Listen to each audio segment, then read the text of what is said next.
Hello and welcome to Good Morning Madness. My name is Travis Lachner, coming live from Colorado. You guys are about to have a damn good morning. We've got a awesome show lined up for you, some badass guests in the mix, and really solid conversation. But before we get going, just wanted to give kind of a quick shout out to anyone and everyone out there.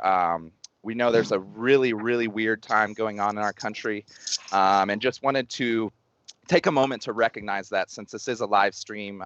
We aren't talking about any of that stuff today. We definitely will address all of that. But what we're jumping in today is actually going to be something a lot deeper. We're really building a home for personal and professional development. So we've done a lot of content on business and LinkedIn world. That's where a lot of you guys are from. But we're going to start expanding into personal development and understanding this situation here on Earth. Like we're all figuring our shit out and want to get this going. And that's what we want to dive into here is this concept of masculine versus feminine culture is something really that we can dive into.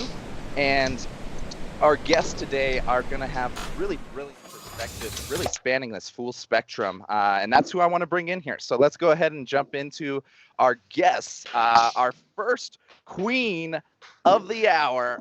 She's now officially in the rotation as a host on Good Morning Madness. Drop some pineapples in the chat for our queen, Sam Dow. Oh my gosh, do not fill my head up. Thank you so much, Sam. We appreciate your presence. Thank you for also with us, coming in hot from Texas, our boy, Justin JRey Reynolds. Thank you so much, man. And the man of the hour, the video marketing maverick of Miami. He gives us an hour of his time every Monday morning, and we love him for it. Give it up for Jonathan Palmar. Thank you guys so much for joining us. It's a super interesting topic, and I am excited to see where you guys are at in this world. We've got the full spectrum of masculine and feminine energy in here, and would love to tap into what does this mean for us as individuals trying to level up our lives on a day-to-day basis. We face a lot of stereotypes, expectations, all kinds of things like that in this world. And I'd love to hear from you, Jonathan, around this concept of stereotypes and toxic masculinity, because a lot of the times we have seen, even just in getting this show going in the Beast Node, of there's too much masculine energy. You need to tone it down. There's too much of this. And it's a really weird conversation. And I know, Jonathan, you have a really unique perspective of dealing with this, and would love to just kind of hear what type of stereotypes have you faced in your life and how have you managed that? It's really interesting because I feel like there's a generational divide when it comes to this subject, and LinkedIn falls more into the older side of that divide, right? Like, especially myself growing up, I grew up with like superheroes that had all these giant, huge muscles, like He-Man and Hulk Hogan and The Rock and, all of these heroes that really, Arnold Schwarzenegger, Sylvester Stallone, they really personified in a very traditional context what it means to be a man. Yep. Just like plowing through, and women were kind of demonstrated to be kind of like the damsel in distress. And, it's almost impossible for us to not be influenced by that, even in adulthood, because that's what we were used to seeing. And then on top of it, I came from a very chauvinistic household. My parents were very traditional in the sense that dad went to work, mom stayed home and took care of the kids. So, as I was growing up and kind of what I saw, I gravitated towards that. I gravitated towards like a man being a man. And it's not just holding a door open, but almost trying to be like the hero. And I really, over the last few years, had to kind of take a step back and recognize the fact that, these women can hold their own. We don't always need to be the hero of the story. We don't need to always be saving them, even if our intentions are good. And something that has helped me a lot is having female bosses and them kind of leading the way, demonstrating that not only can it be done, but it can certainly be done a lot better than I could on my own. So, you know, it's a constant learning process. But one thing that I have noticed is that on LinkedIn, it does seem like, you know, for example, if I'll tackle a topic, I see that, and this is just my experience, men will not get as much negative comments as women do. You know, for women, you'll see people kind of like battle their opinion a little bit more. And with guys, it's like a party. It's like, oh yeah, of course, I agree with whatever such and such says, you know? So I feel like there's a little bit of a divide there still. Interesting. No, that's a huge point in the whole theory that you're mentioning of this toxic masculinity. Not saying that it doesn't exist. There's obviously a threshold, but this also can go the other way of this toxic femininity. And I'd be curious to hear now, Sam, from your perspective. Perhaps I kind of have a shallow perspective. I'm kind of thinking like high school, college girls, like gossiping, like that type of toxic shit talking culture. Don't know a better word for it. But is that something you have continuously had to struggle with? And has that changed over time as you've gotten older? So let's rewind a little bit. I grew up with 5 brothers. You know, I was in a household full of men, like and roughneck, like as hard as you get, like drink beer and that's it. Like, so I've seen a lot, and I was raised to be tough. My brothers, you know, kicked the shit out of me, and I've just always grown up tough. So when I went to school, you know, I kind of rubbed off that, and I kind of walked through the hallways, and no one really wanted to date me, or I was like undateable because like people were so scared of me. And deep down, I just wanted to be friends with everybody, but everyone just saw me as this like really tough exterior because it was kind of like a defense mechanism too for on my side. So I was always kind of labeled as like a tomboy, as you know, somebody that, you know, can't really wear makeup and dress up. They, you know, everyone like looked at me different when I did. So it was definitely a different perspective when I stopped back and, you know, stopped going to high school and stuff. And I really became my own and kind of explored the more feminine side of me. And I just thought it was funny because everyone, you know, in my circle always thought that like I was just a pit bull or something, you know what I mean? And like it was just so weird, like to grow up around that.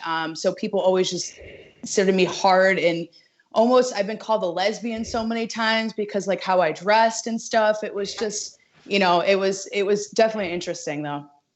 No, that's super interesting to hear, kind of that misalignment of, and I think this is kind of where we're tapping into, of this expectation of what it means to be a man or to be a woman, and those ends, and realizing there is no, it's not a binary option or anything. It's definitely a spectrum of some sort.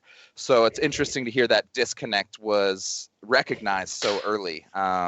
So I'm curious to see how young people today are facing stuff like that now with the addition of social media and all of that in the digital realm.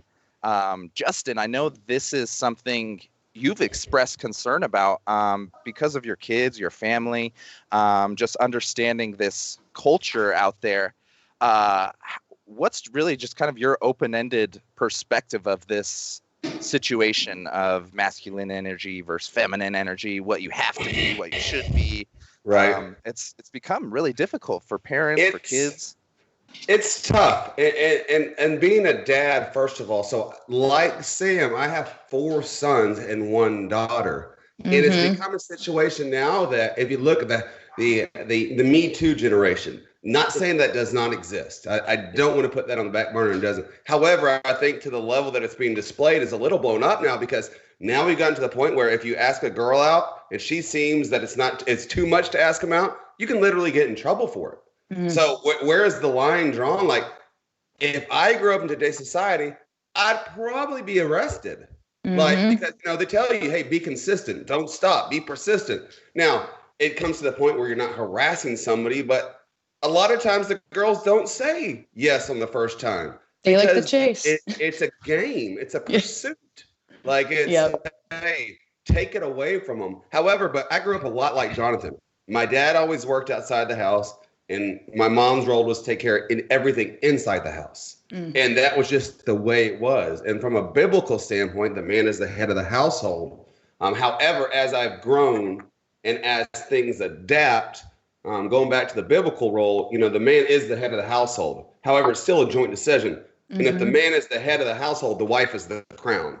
And so if you look at it from that trait and you're working all together, I just think it needs to be a team perspective, and it doesn't have to be an iron fist perspective. Like it doesn't have to be like it's my way or the highway. That's 1950. It doesn't have to be that way. But like, you know, like Sam says, hey, listen, she's been called a lesbian. On the same, since I took care of myself growing up, since I got my eyebrows waxed, or since I always make sure I don't like body hair. It's just I don't like it. But I was called homosexual and I was called everything else for no reason. But now that line's drawn so much thinner. Like, I want my kids to be tough also. Like, it's okay to handle some adversity at school. I don't need to fight all of your battles because little Johnny said, hey, you're fat. Yes, it's mean, but I don't have to fight all of his battles. But school counselors now, oh, you can't be a man. Don't you dare go back and confront him. That's unacceptable. We will not have any violence at this school. Well, I also think that's a rite of passage. We have to do that for ourselves. But now you can't be masculine. We want to handle it the other way. Let's go talk about it. Let's go feel about it. And that's still not the real world either. And I think right now we have an imbalance between social media, real world. I mean, look what's going on with the George Floyd stuff. That was incredibly just like crazy. But now it's taken effect of now people are condoning stealing and looting and all. Well, how does that have anything to do with justice? Like we're all people. And when it goes to school, when it goes to this, it's just, things need to learn to be handled.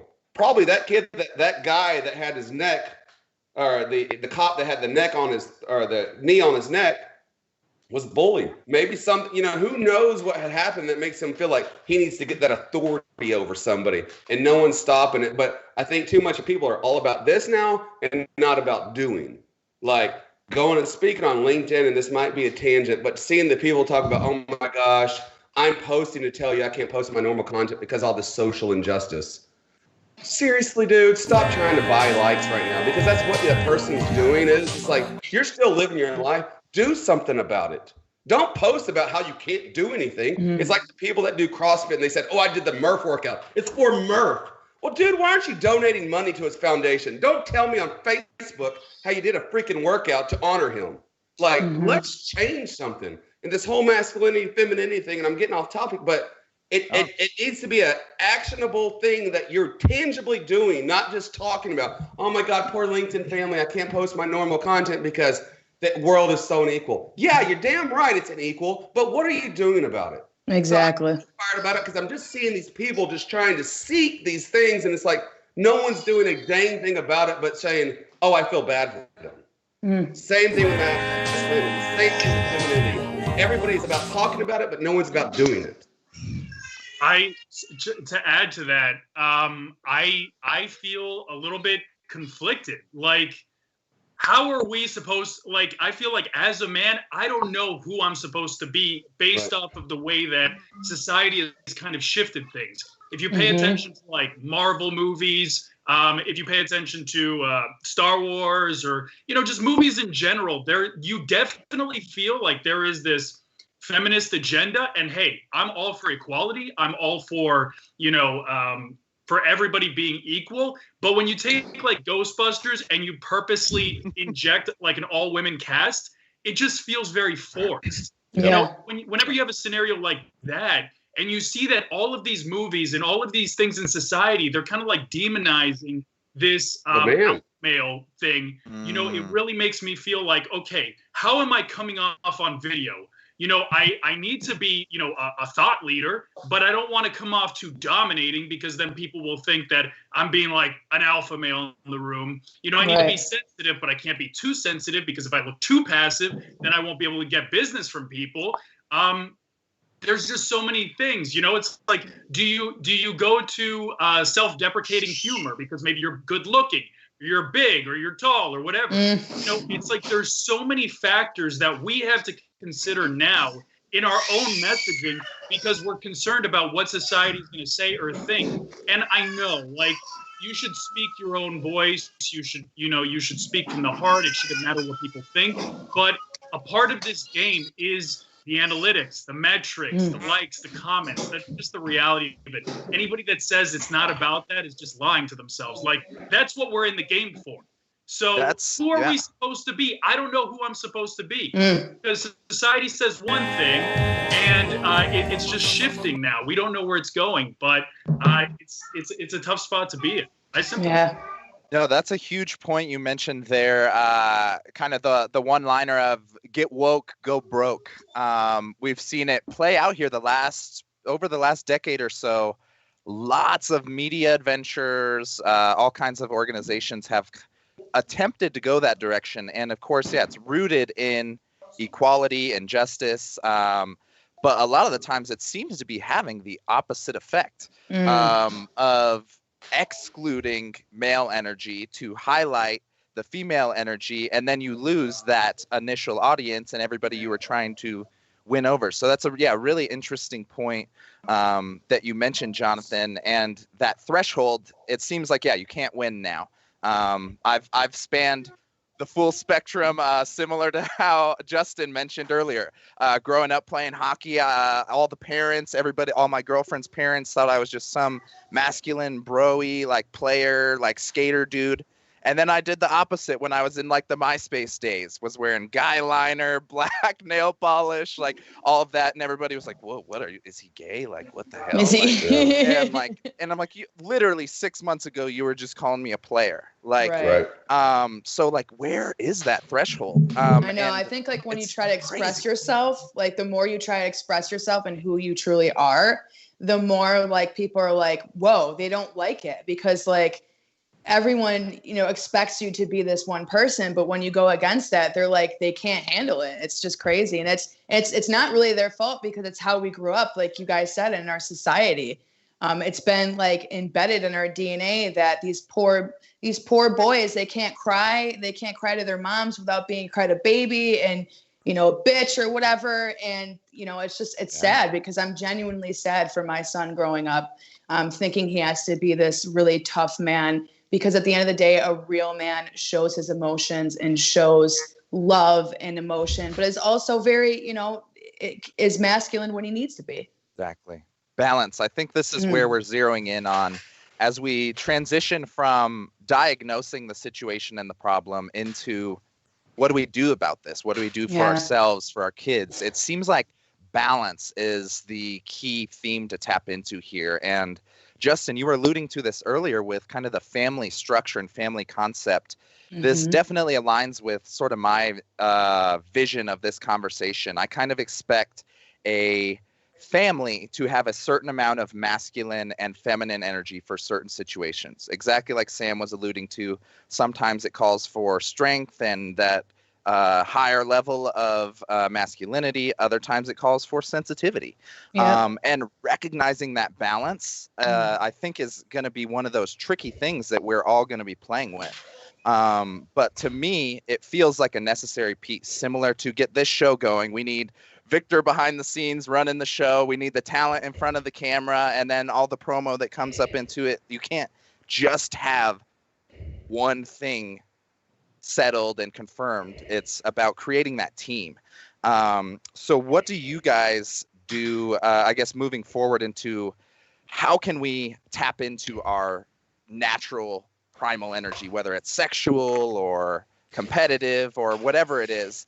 How can we start tapping into that in a more mindful way or in a more productive way instead of it being a self-conscious, like, am I doing things right? Am I doing things wrong? I think there's a sweet spot here where we can really tap into this primal energy or sexual energy, whatever it is, and really level up our games as humans if we can get into that fuel. Is that something you guys have experienced in your life, or is it pretty open-ended, I guess, question to tap into this area? Because I think there's really a lot of positive energy if we can figure out how to convert masculine and feminine energy into positive productivity, whether it's work, creative work, family life, everything in that realm?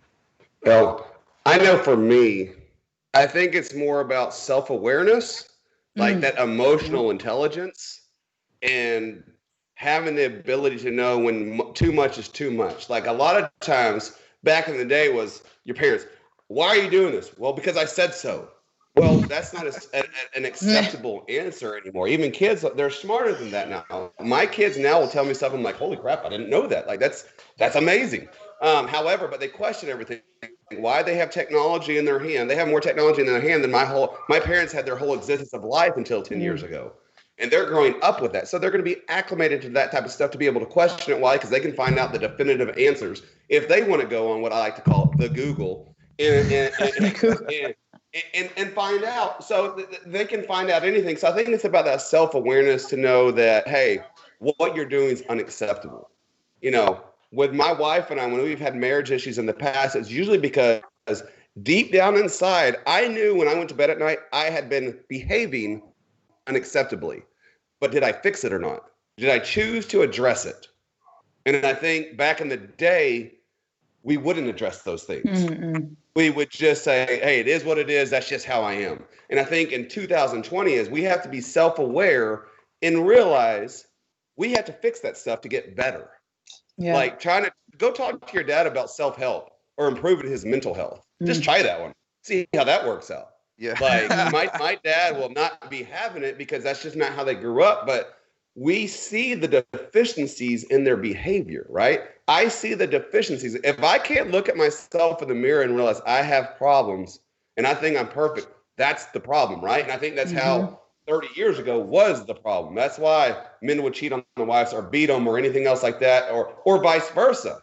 You know, it's not just the man having a problem. But now I think it's more of the realist. I think kids are more self-aware, and I think adults are more self-aware that we have things that we can make better, but it's just drawing that line in the sand like, hey, I'm not trying to make my son a female. You know, I don't want to tell people, cover your ears if you don't like hearing it. There's two genders, people. That's it. Two. It's scientific. Like, there's no other way. You can pick whatever you want to be. You can pick if you want to be a dog, but literally, you're still a person. So you're going to get us removed off YouTube? They're censoring us right now. No. But get woke, go broke. Here we go. You get my point, though, right, guys? It's like we have to define a true definition of what it is. You can still be better while at the same time being a man and still taking that leadership role and saying, all right, but it's valuing other people. Like when we do collaborations, we're valuing other people's opinions. We're valuing their creative efforts. And I think that's the job as a man or as a boss or as a female in the household, and you're a single mom, or you're just the one that wears the pants of him. You're the one that makes the money. I think it's about combining your efforts and being self-aware that you need help and you need people that are smarter than you to get done things efficiently and successfully. Yeah. And just to piggyback off you, like in terms of marriage, I think it's so important to, like, number one, obviously that self-awareness is like, what strengths do I have? What can I take leadership over? And knowing what your partner's good at too. Like there's some things that my husband's good at and some things that I'm good at. And some of the things that I'm good at is really textbook what a man should be good at, but he just doesn't have those type of skills. And that's okay. You know what I mean? Like so just knowing what each other's strengths are and not really degrading them for it, just like doing it in, a graceful manner and not like just being demeaning about it and what you're doing, I think is huge. And really piggybacking off of each other's vibes and what each other's strengths and weaknesses are, and that having that great balance, because it has definitely been true in my relationship. We've had problems in our marriage, and that's because I wasn't communicating what I needed from him and what I needed for myself too, having that self-awareness. So that it's just took a lot of maturity and emotional maturity that acquired over time, but that's huge. No, that's a great point to bring back in that team building aspect, Sam, of recognizing there's a role of so many things that need to be filled.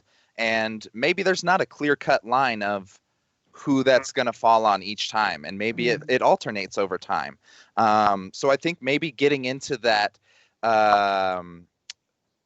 team-based mentality will be really helpful for some people, instead of focusing it all inward in negative self-talk or negative criticism, focusing it outward and finding those channels or those teams or those communities where you can insert yourself, and then that energy is actually needed or desired.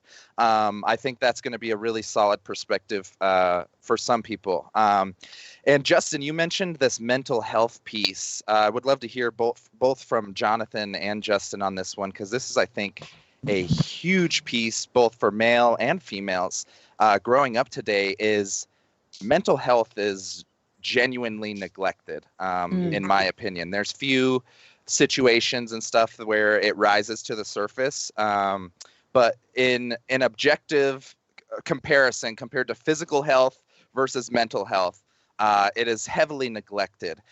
Do you have any tips or advice for men or boys that might be struggling with either side of that spectrum? They're feeling like they're too masculine and they need to tone it down, or the opposite. I know a lot of people have this negative self-talk that's really hard to get in front of. And I think if you guys shared some of your advice, I'd love to hear from you, John, of any ways that people can just be more comfortable with them as a person. I feel like depression is my superpower. Like, there is people that look at depression and they'll look at, their insecurities, and they will demonize it or frown upon it. And I'm not saying that this is healthy, and I'm not condoning this type of activity, but I channel a lot of that negative energy, and I feel like having that chip on your shoulder is what really can elevate you. There is not one person that has made like a dramatic change or a dramatic impact that I'm aware of that hasn't had some type of damage at some point that really helped them, like transcended them, that took them to a different level because of all of those little challenges, because of all of those little, any type of damage, anything that they've gone through has really helped them, rise above like a phoenix. They become these powerhouses, but a lot of it starts with that initial damage. So, again, like I did a video today talking about self-help books and how, like, I think that they're all BS, and, and it's very, there's a lot of truth to that. But as I've read these stories, I saw myself a lot in a lot of these stories, and I recognized the fact that, well, if all of these other people got out of the hole and they were able to become something else, then who's to say I can't do the same thing? So, when it comes to mental health, it's like, cameras are turned off, the room's really dark, but I understand that right now I need to channel that energy. And, once, I don't know, maybe when I reach the point I want to get to, which will never happen, I will be happy, and I'll try to address some of these issues. But right now I'm using it as fuel. So that's love it. That's huge. And yeah, didn't realize how closely I resonated with that one until you were just pouring it out there. I've had kind of I love the fuel analogy. I've previously thought of that as more of a launching pad of negative resistance in your life is downward pressure on like a trampoline. And the more downward pressure you have, when you get through it, the higher and further you end up going after that. So that's a really great perspective of understanding that. So anybody that is attempting to manage with this internal conversation, this internal struggle, tap into what Jonathan was just saying of try and flip that script and find any way that you can turn that into your fuel instead of it being a crutch or a cage that feels like it's holding you back. And really listen, powerful. and I tell people, like, people that live like a simple life, like white kids, they go to their job, they do their 9 to 5, like they're super happy with their lives, even though for maybe some of us it looks really simple. I'm jealous of those people. I'm jealous of the fact that they can feel fulfilled off of the most basic things, because I think that under everything else, to have that satisfaction with the simple stuff, that is so much better than having these outrageous ambitions that are almost feel impossible to reach. because you know inside of you, like, that thing that you're searching for is not going to fulfill you. You know it as you're climbing for it. But yeah, I mean, for the people that have found that, I would not encourage you to go after more. If you're happy with where you are, God bless you. Those of us that are in this position are jealous of you. Yes. Yeah, love the journey, love the process, to the best of your ability. Making it an end destination is never a good strategy. But I'm 100% with you, John.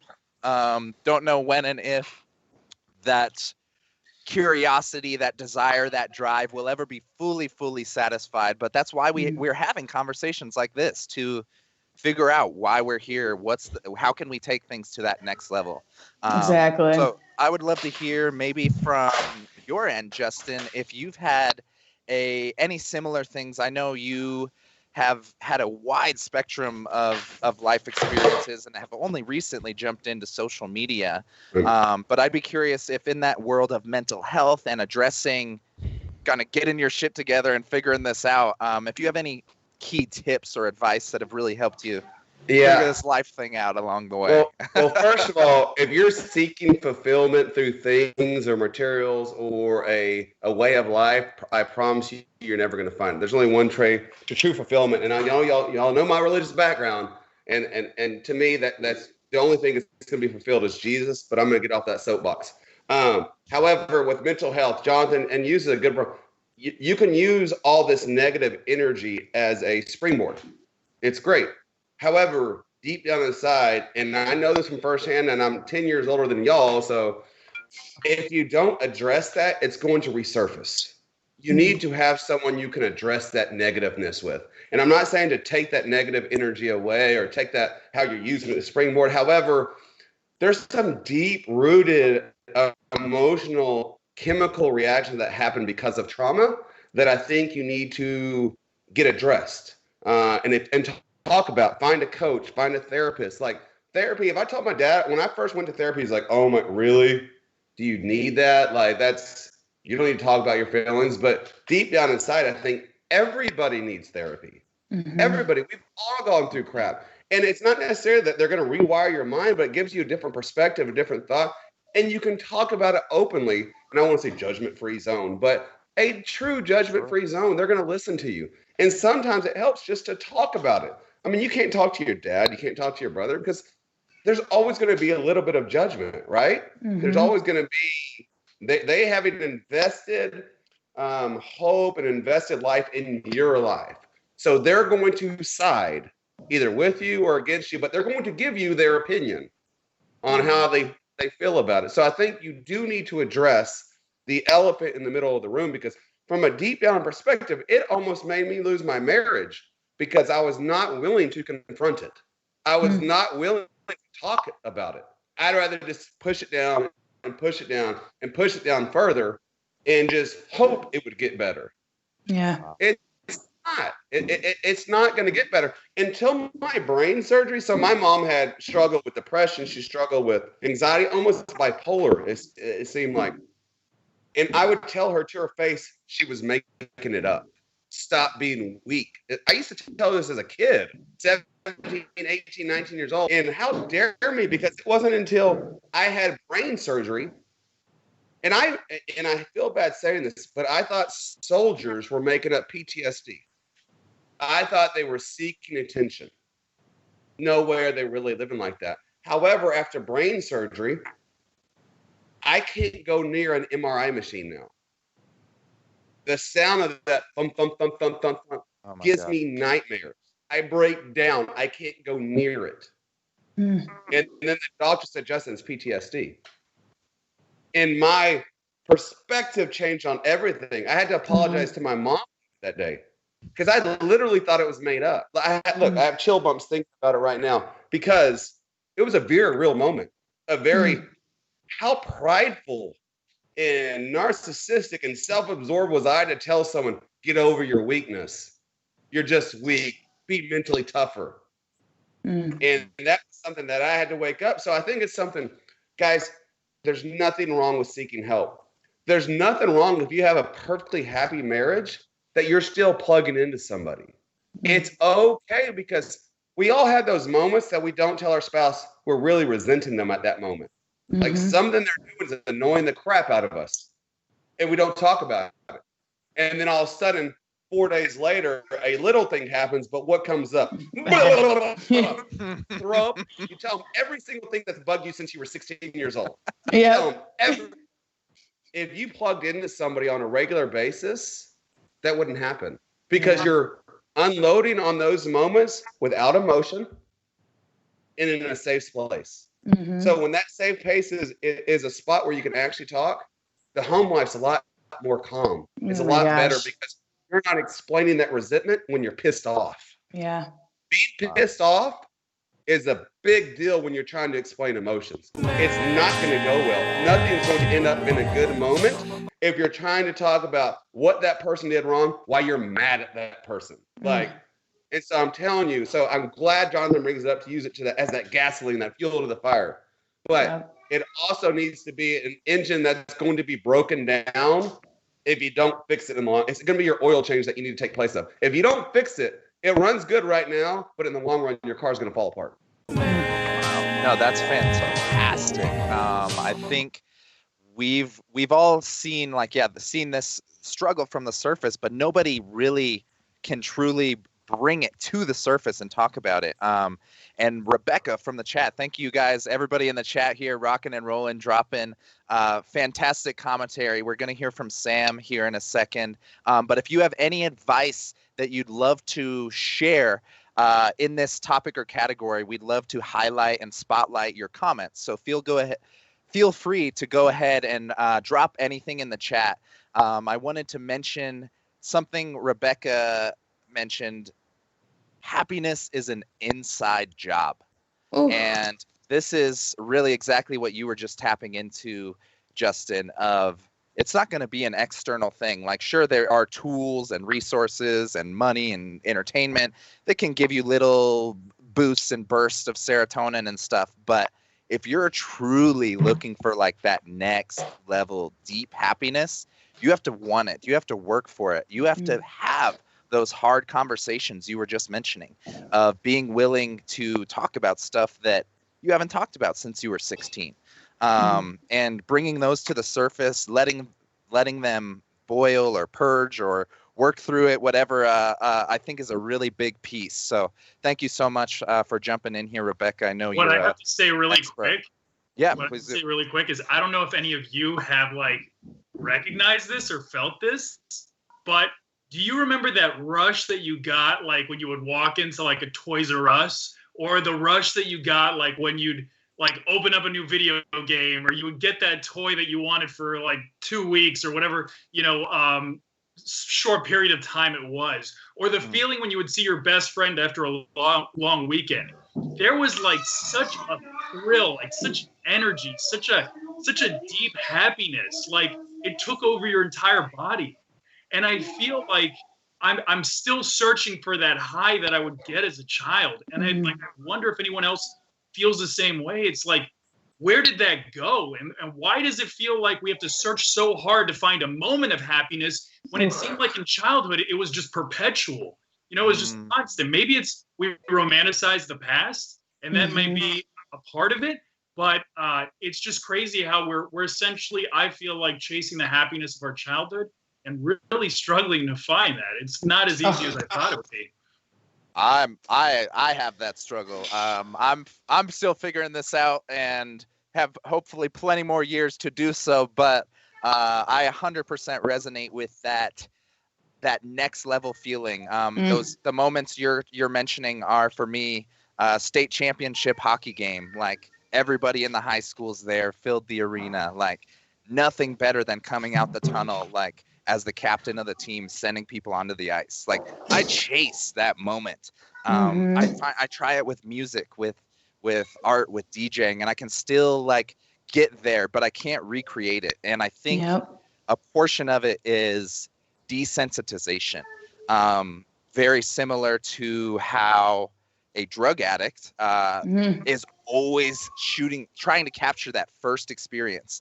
And it just might not be there. I don't think we as humans can recreate the pure awe. I mean, an awesome experience in its original definition, not how we've turned awesome into a word. Like, just a truly awesome experience where you just walk into something and it's just pure sensational overload.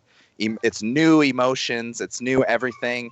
It might not be, maybe we're not able to capture that. I don't know. I'd be curious to hear, anybody in the chat or from your guys' perspective, but I know I for damn sure have that desire. Yes. And the closest I've been to it is this community and like this COVID situation of like just fueled to like erupt and let people's creativity flow. Has been the closest I've been to it, but I definitely struggle with that one, John. I mean, mom and dad could probably speak to this, but the mom and dad in the room right now, like I could imagine the closest you'll get to that is like living vicariously through your children. Yep.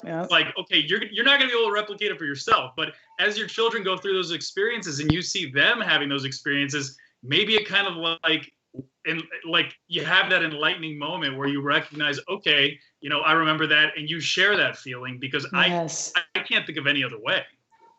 I know. So to piggyback off what you said, now like experiencing that as a child, but my childhood was very difficult. Like a lot of that stuff got ripped away from me. Like I had to grow up really fast. And I think that's why I had so many issues, like growing up into my young adulthood. I turned to all the wrong things, whether that be men, whether that be drugs. I almost lost myself, like for real, like lost my life because I was chasing that self-gratification and that feeling that I got like as a child that I experienced just being happy because it was ripped away from me. So, not saying woe is me, but that's what I got when I was peeling back the layers. That's what I found, is that I was still suffering from my childhood. And like, once I recognized that and stopped really just like, not like feeling sorry for myself, but feeling sorry for myself in a way subconsciously, that's when it really started changing for me. And I started really, being a great mom and really putting my all to my children and watching them grow and having that feeling, exactly what you said, looking through my children and seeing them play and playing with them. And that's been helping for sure. Wow. Yeah. Rebecca just jumped in with another one-liner in this realm of trauma can get stuck in your body. So these experiences that you were mentioning, Sam, or anybody, honestly, if they're unaddressed, it sounds like whether it's physically, mentally, that will stick with you until it comes to the surface. So definitely, just one more point of reinforcement to always skew towards authenticity and like just letting that shit out. It seems like that seems to be the recurring theme here. Not wanting to suppress things. Would love to, we stretched, we're over the half-hour mark, so we are definitely rocking and rolling in a successful conversation. I would love to hear, is there anything you guys wanted to tap into before we started going into the recap? I know we stemmed a little bit away from masculine and feminine and into more identity stuff. But if there was anything on the subject you guys wanted to throw in or a story to share, would love to give you the chance to before we transition into what all the chat here is waiting for, to watch our public pop stars performance here.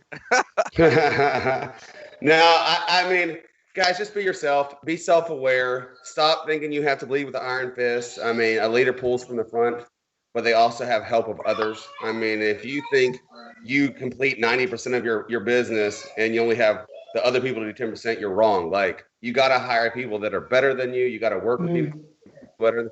Also with the family. Like, I know there's certain situations where I see my wife losing it at the end of the day, that I'm going to have to step up and do something I don't want to do, but it's playing off those cues. So being self-aware of like, oh, hey, this needs to be addressed. And I think that's with life. I just think you need to search deep down inside you that it's not just you. Like Jonathan said before, no one cares about your posts. It just is. He's talked about no one cares about you. And it's true. But deep down inside, we have to have that same viewpoint of like, hey, if no one cares about me, I have to take care of myself, but I have to take care of others first. or others, not first, but you have to work cohesively to have that synergy to perform the best. And in family life, what's the first thing? There's any sign of trouble in a marriage now, I'm done. It's just a piece of paper. And I think it's just about not giving up. How come we can treat business with grit, but we can't treat marriage with grit? Or any business. We want to get out as quickly as possible. So I think it's just about having that grit within ourselves for business, in life, and just realizing, hey, we don't have to give up at the first sign of trouble. Huge. Sorry, once again, No, this is exactly what we're here for. We're here for everybody here in the chat and however many thousands. I'm not gonna lie. Later. I'm sort of jealous of your dog right now. Like his sleep. He's so cute. Yeah. Living the dream. Yeah, this has been a really excellent conversation. I'd love to go ahead and transition into our bonus round here for you guys. Yeah, bonus round. I'm like way more excited about all our graphics than anybody else, probably. We appreciate you so much, Victor. Travis, still did great. Thank you. So, to you guys in the chat, would love to spotlight any questions you guys have for these guys, or I'll stumble through here and see if we have any advice or anybody that wants to be spotlighted. More than happy to jump into the conversation, but we would love to hear from your guys' end, open up the room a little bit, and then we got a nice little Walmart performance here coming soon for you guys, and the not so excited for what comes after that, but we'll see how it goes. So let me check in on the chat here for a second. If not, we'll go ahead and feel free to prep our video, Victor. I think we're all getting pretty excited for this little adventure. And a few. Okay, perfect. I think yeah, we're good to go ahead and trigger our video. I think that's what everybody's waiting for. So we can go ahead and play our public pop star performance. Yes. Justin decided to go to Walmart on a Saturday. Did not make this easy for himself. But please, ladies and gentlemen, enjoy our resident pop star. So as y'all know, Reynolds. I lost the Wheel of Misfortune last week, and I now have to be a public pop star. So what do? I picked the busiest day of the week to come and do this. So I thought I wasn't going to have a problem doing this, but none of us have my heart rate right now because my blood pressure is through the roof. So here we go. All right, what's your problem? Oh, poor Sam. I didn't sign up for this. She's more nervous than I am, guys. More nervous than I am. I didn't spin the wheel. Oh, sorry, Sam. Ready? We have to be your victims. Yes. I did.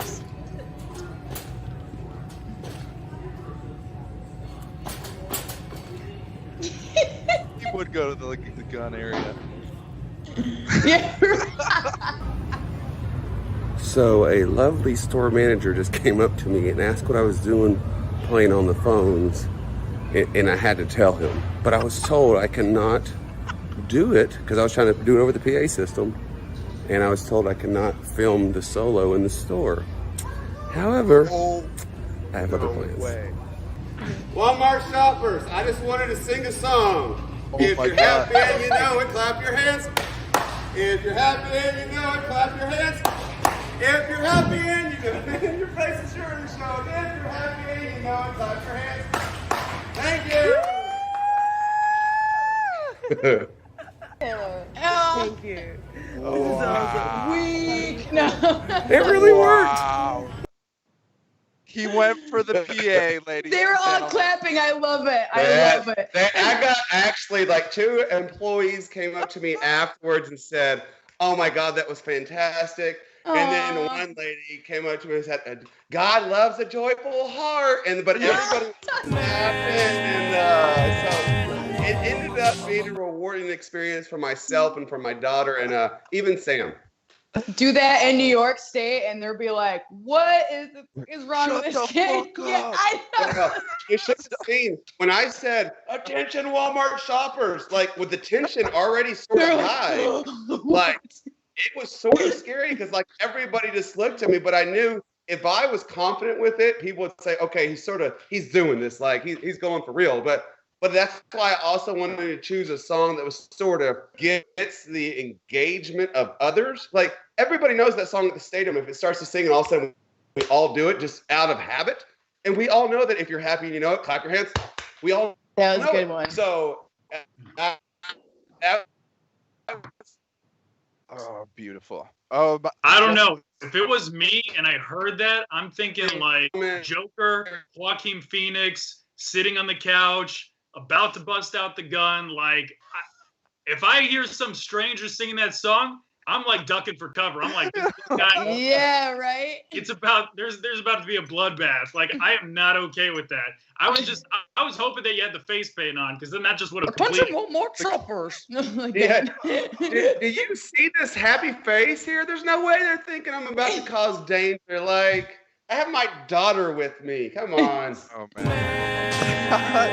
Steve just came into the join the party, and that was the first thing he saw was your pop star performance. Yes.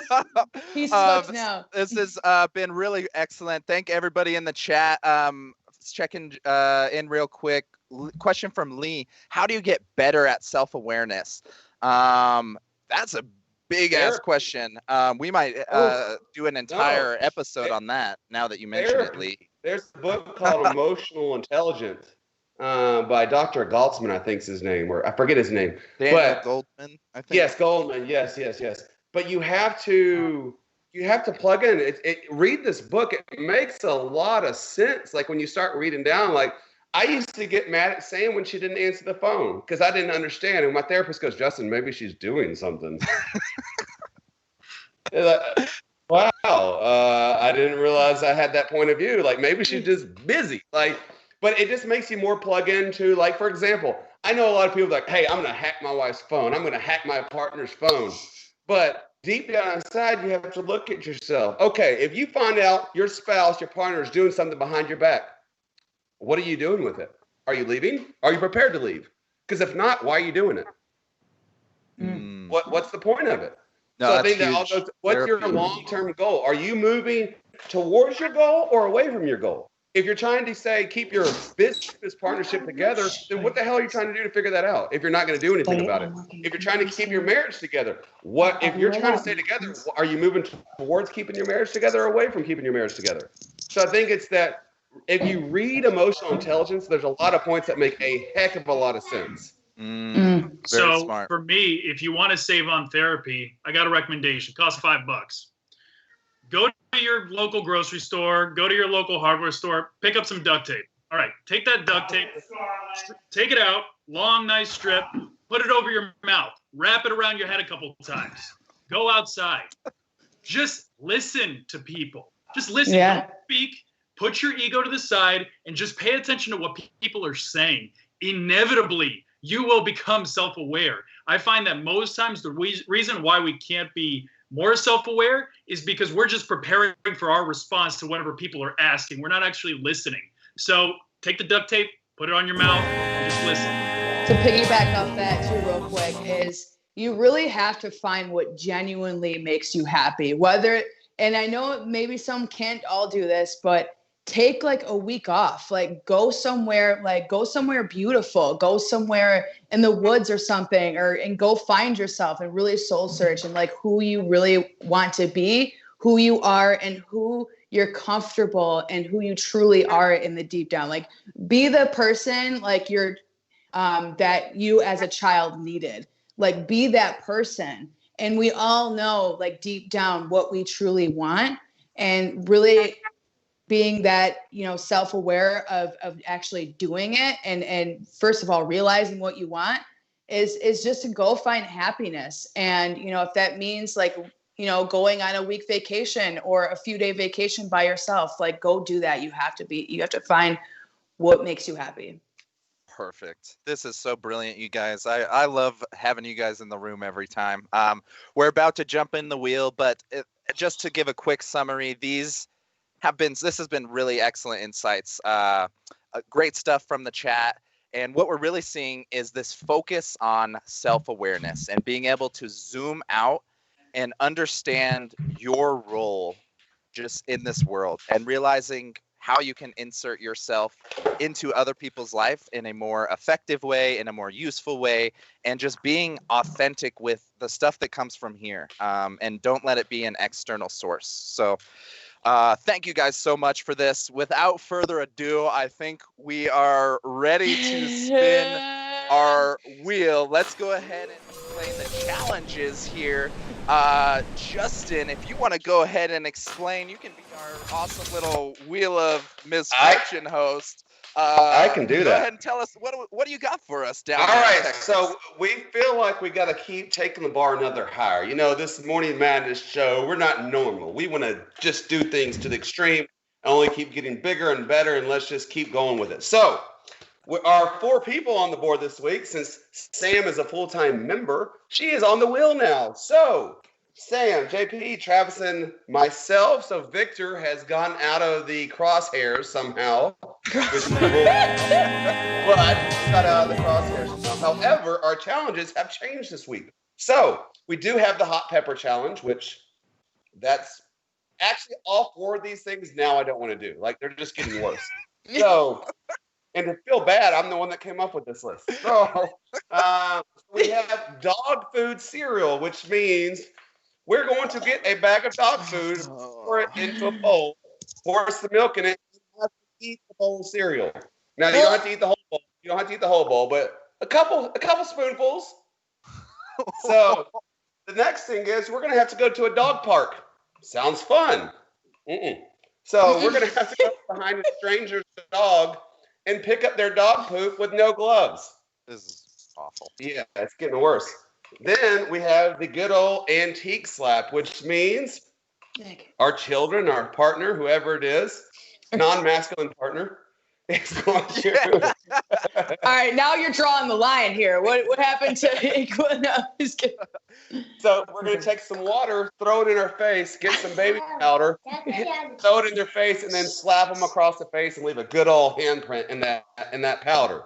So our first spin is going to be the challenge. Okay, so whatever the challenge is, we're doing that first. So here we go. Oh, yikes. Here we go. Oh my gosh. I swear, if I Dog poop clean. No! What the? I shouldn't have said it out loud. I shouldn't have said it out loud. I brought All right. Yeah, you just brought it to an existence. Or Here we go. So this one's for whoever's going to. No. A good No. spin, good spin. Please don't be Sam. Please don't be Sam. Oh, no. God. This is... So He's gonna hit. Does the size of the dog matter? No. No. Bonus Like muscle points. Rambo dog. So Or like, do I have to go looking for it? Like, yes, you have to tell the stranger. Just walk up to the stranger and say, "Hey, I'm sorry." I got this. Pick it up barehanded right in front of them, and just to get, we want their raw emotion. Like, did they just do that? Like, that's what we want. you're paying my medical bills. I'll do it. You're paying my medical bills. He's gonna get That's a very Ebola from a dog's Comment, ass. Jonathan. Well, ladies and gentlemen, we've done it again. An insightful, intellectual show ended with picking up dog shit with bare hands. So, welcome to Good Morning Madness. We appreciate you so much. That's gonna wrap it up for this week. Thank you all so much. We're gonna go ahead and send out our outro. We'll see you guys next week. It's madness, I tell you. And it feels so good.